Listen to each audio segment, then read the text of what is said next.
अच्छा जी, तो मैं बात ये कर रहा था कि एक्सटेंडेड एब्स्ट्रैक्ट क्या होता है, रिव्यूअर की आसानी के लिए होता है। इसमें वो सारी डिटेल्स होती हैं जो आपकी मेजर डॉक्यूमेंट में होती हैं, but in concise short words. ठीक है राफिया, और समोसा खिलाना चाह रही है नेक्स्ट टाइम भी? नहीं, नेक्स्ट टाइम किसकी बारी है?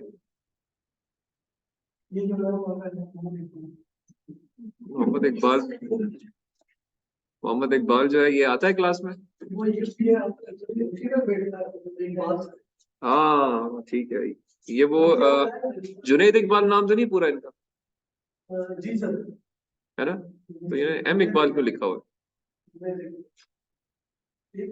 जुनैद आपको आवाज इकबाल आवाज आ रही है आपको?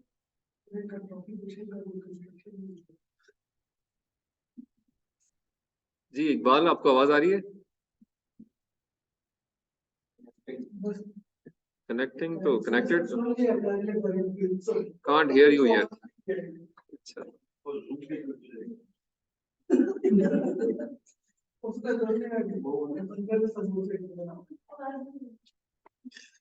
अच्छा, चले मैं बहरहाल जो बात कर रहा था वो ये था कि ऑनलाइन पार्टिसिपेंट्स रिकॉर्डिंग में भी आ जाए कि एक्सटेंडेड एब्स्ट्रैक्ट जो है, it is written by authors but to give summary of each and every section of your document so that that person could understand कि यार ये मैं 2 पेज पढ़ के मुझे पूरे के बारे में कुछ पता चल जाए कि क्या करने जा रहे हैं।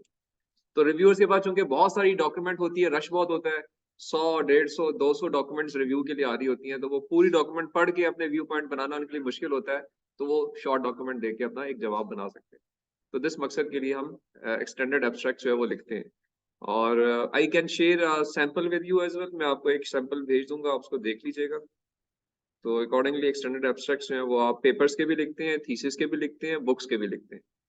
यानी ये डॉक्यूमेंट है, जो भी आप डॉक्यूमेंट कर रहे हैं उस डॉक्यूमेंट का एक एक्सटेंडेड एब्स्ट्रैक्ट दिया जाता है, which is higher than the abstract. Abstract तो प्योरली मेथोडोलॉजी पे है ना, तो वो टेक्निकल जुबान में लिखा गया है। ये थोड़ा सा वो content plus all the section सब सेक्शंस डिटेल्स थोड़ी थोड़ी आप उनके अंदर मेंशन करते हैं। And I can share a reference with you. ठीक है जी, वी क्लोज हियर। आज के लिए इतना ही रखते हैं हम नेक्स्ट सर क्लास। जी कोई सवाल कर रहे हैं आप? सर मैं ये पूछ रहा था इसकी कितनी लेंथ होनी चाहिए नॉर्मली? स्टैंडर्ड एब्स्ट्रैक्ट जो है वो मोस्टली 2 to 3 पेजेस पे होता है। अच्छा डिमांड पे होता है जी जी। ये आपसे आपके आपका जो जो चैनल है जिसके पास आप एक्सेप्टेंस चाह रहे हैं वो आपसे खुद कहेगा जी कि मुझे आपकी पूरी डॉक्यूमेंट नहीं चाहिए, मुझे एक्सटेंडेड एब्स्ट्रैक्ट भेज दें आप। तो आपको फौरन आना चाहिए दिमाग में एक्सटेंडेड एब्स्ट्रैक्ट मैंने करना क्या है। Extended abstract is in fact short summary of each section और chapter of your proposed work। 1 pager क्या राइट सर। 1 पेजर और शॉर्ट होता है, ठीक है। लेकिन एक्सटेंडेड एक्सट्रैक्ट से मुराद ये है कि आप थोड़ा डिटेल में बताएंगे, 2-3 पेजेस के ऊपर अपने काम को एक्सप्लेन करें। ठीक है जी राफिया। ठीक है सर। सॉरी कौन सा version? You may call it, हाँ यू मे कॉल इट, ठीक है, but technical word is extended abstract. तो ओके जी, तो विद दिस वी क्लोज फिर today session. Any question from your side? मैंने एक चीज जो है वो रिपीट कर देता हूँ मैं बाकियों के लिए भी कि जी अपने अब जो हमारे 13 14 15 वीक होगा उसमें आपकी प्रेजेंटेशंस आई conduct presentation 10 minutes every student. और कंटेंट वही है जिसकी हम बात कर रहे हैं कि जो डिटेल में हम पूरा डॉक्यूमेंट जो तैयार करेंगे उसके अंदर से प्रेजेंटेशन बनेगी। उसमें अभी तक आप जो बना चुके हैं मेरी अंडरस्टैंडिंग में वो आप कर चुके हैं। आपने अपना टाइटल डिफाइंड स्लाइड बना ली है, सुपरवाइजर का नाम लिख लिया है, उसके बाद आपने अपनी इंट्रोडक्शन की स्लाइड बना ली है, फिर आपने लिटरेचर रिव्यू में शायद 3 पेपर्स की मेथोडोलॉजीज को डाल दिया है, ऐसे ही है ना जो मेरी अंडरस्टैंडिंग 3 पेपर्स, उसके अंदर से गैप्स निकलने हैं। वो गैप्स पे आप काम कर रहे हैं या कर लिया होगा आपने, एक स्लाइड उसकी होगी, फिर उसके अंदर से रिसर्च क्वेश्चंस की एक स्लाइड बनेगी, उसके अंदर से रिसर्च ऑब्जेक्टिव्स की स्लाइड बनेगी, फिर आपकी प्रपोज मेथोडोलॉजी की स्लाइड बनेगी जिसमें वो डिटेल सारी आएंगी जो कि आप सैम्पलिंग पॉपुलेशन सॉफ्टवेयर वो डिटेल्स आप डालेंगे। और अल्टीमेटली फिर आप आ जाएंगे कि मेरे रेफरेंसेस ये हैं, ये टाइम लाइन भी हैं। तो ये एक तरह से पूरी डॉक्यूमेंट बन जाएगी। कुछ लोग जो TH1 स्टेज पे ऑलरेडी हैं वो ये काम कर भी चुके हैं, वो उसको रिफाइन करेंगे उसी को जो उन्होंने बनाया होगा मे बी, और अकॉर्डिंगली इसको फिर आप प्रेजेंट करेंगे। हाँ वो भी आ जाएंगे, वो भी बीच में आ जाएंगे। वो has a hidden slide available है, खुलवाने हो तो anybody can get it open, ठीक है। तो वो आपके बीच में वो भी अवेलेबल होगा। तो ये इस प्रेजेंटेशन की कुछ चीजें आप पूरी कर चुके हैं। By the end of 14th-15th week हम कोशिश करेंगे कि जो मिसिंग चीज है वो भी हम बीच में आपसे रिक्वेस्ट करके ऐड करवा लें, ताकि जब प्रेजेंट करें तो it should be a detailed presentation या a better presentation which you can build later, right? Or that would be the decision of your grade as well. Let me tell you very frankly, maximum marks is towards the presentation. Be confident, be complete, be comprehensive. If you present well, if you cover it well, you'll get a good grade. Midterm exam and term exams are secondary. They are based on that presentation, that learning जो आपने वहां show कर रहे हैं, ठीक है। तो of course उसकी वेटेज है, बट ज्यादा वेटेज इस काम की है जो आप इधर सुटेबली प्रेजेंट करेंगे, जिसमें नजर आएगा मुझे कि जो मैंने पढ़ाया है वो आपने उसी तरीके से डाला है या नहीं डाला है, या बस आप ऐसे ही आ गए, खड़े हो गए आके, ठीक है। तो वो उसको आप जरूर इस तरह से वेट कीजिएगा। और होपफुली जो हमारी प्रेजेंटेशन होंगी वो 14th and 15th वीक में, आज ये 11वां वीक है, ठीक है। तो next is 12th 13th, in 2 weeks में हम अपना कंटेंट राइटिंग के पर्सपेक्टिव से कवर कर लेंगे। जो एक्स्ट्रा टास्किंग करनी है वो आपको कर देंगे आप, लेकिन साथ साथ अपना काम करते रहे। तो मैं मोटे तौर पे अगर देखें तो आज है 10 दिसंबर, ऐसे ही है।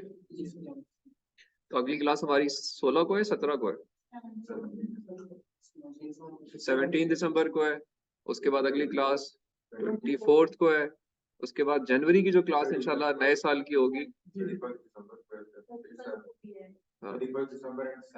ओके। तो मोस्ट प्रोबेबली जो मेरे जहन में फिगर आ रही है वो 7 जनवरी क्लास में हम फिर आपकी प्रेजेंटेशंस जो है वो रेगुलरली करेंगे। तो ये महीना आपके पास है, इसमें आप अपने आप को पॉलिश कर सकते हैं, ठीक है। और जो प्रेजेंट नहीं करेगा वो तो सोचे ही ना कि वो पास होगा। तो प्रेजेंट हर एक ने करना। This is for online as well as for the class. और मेरे ख्याल में इसमें कोई हर्ज नहीं है प्रेजेंट करने में। तो आप जो आए इसलिए हैं, सीखने आए हैं ना, कुछ सीखने आए हैं, कन्वे करने आए हैं, तो हर एक को शौक भी होना चाहिए कि जो मैंने काम किया है, आपको तो ईगर होना चाहिए जी मुझसे सुने, मैंने जो काम बड़ी मेहनत की है। तो I am sure everybody is interested. तो ऑनलाइन भी लोग और जो हमारे क्लास वाले भी हैं, इवन ऑनलाइन वाले भी अगर क्लास में आ जाएंगे तो ज्यादा अच्छा हो जाए।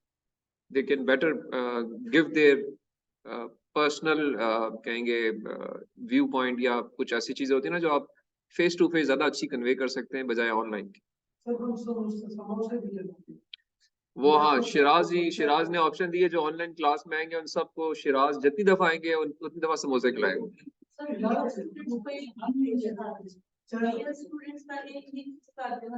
तो वो कर सकते हैं हमसे। 7 जनवरी जो हमारी क्लास आ रही है ना संजय, वो आप ऑनलाइन के लिए रख लें। वो सारे डीएल अगर आ सकते हैं क्लास में, 7 जनवरी को क्लास में आ जाए इंशाल्लाह। अल्लाह ताला हम सबको सेहत तंदुरुस्ती दे तो हम 7 तारीख को पहले डिस्टेंस लर्नर्स को सुन लेंगे।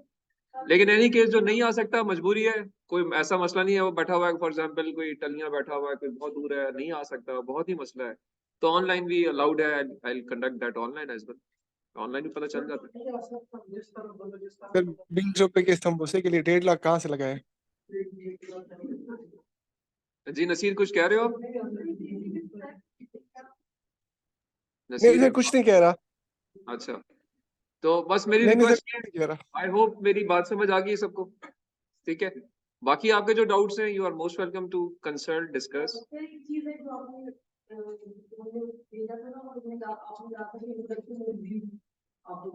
ठीक, हाँ उसको वो देखे ना, वो प्रपोजल, वो आपकी प्रपोजल डॉक्यूमेंट का हिस्सा बन रहा है। Document is a separate thing, presentation is separate. तो वो डॉक्यूमेंट तो आप साथ साथ फिल करेंगे ना, उसी से प्रेजेंटेशन एक्सट्रैक्ट होनी है। तो वो डॉक्यूमेंट जो आपकी सैंपल डॉक्यूमेंट है उसके अंदर जो कि यूनिवर्सिटी का प्रपोजल टेम्पलेट है, वहां पे चीजें फिल करना शुरू कर दें साथ साथ। हाँ वो आप करें, क्योंकि वो भी आपने सबमिट करना है मुझे। जी जी जी, वो डालें उसके अंदर, आप उसके अंदर आप साथ साथ शुरू हो जाए, उसको करें। और वो डॉक्यूमेंट भी आपने bye the end of this semester मुझे देनी है। प्रेजेंटेशन तो क्लास में प्रेजेंट करेंगे ना, बट वो डॉक्यूमेंट भी देंगे। सर अगर हम उसी पैटर्न को लेके चलते हैं, जैसे सर अभी आपने बताया कि वो सर गैप्स हो गए के क्वेश्चन हुए, हाँ, अगर उस पैटर्न में जो सर कुछ क्वेश्चन पहले हैं आप वो थोड़ा बहुत प्लस माइनस कर सकते हो, वो कोई इशू नहीं है, और कपल का कैन बी डन। ठीक है जी, so we close it off. Thank you very much, see you next time. Thank you sir, अल्लाह हाफिज। शुक्रिया। Thank you.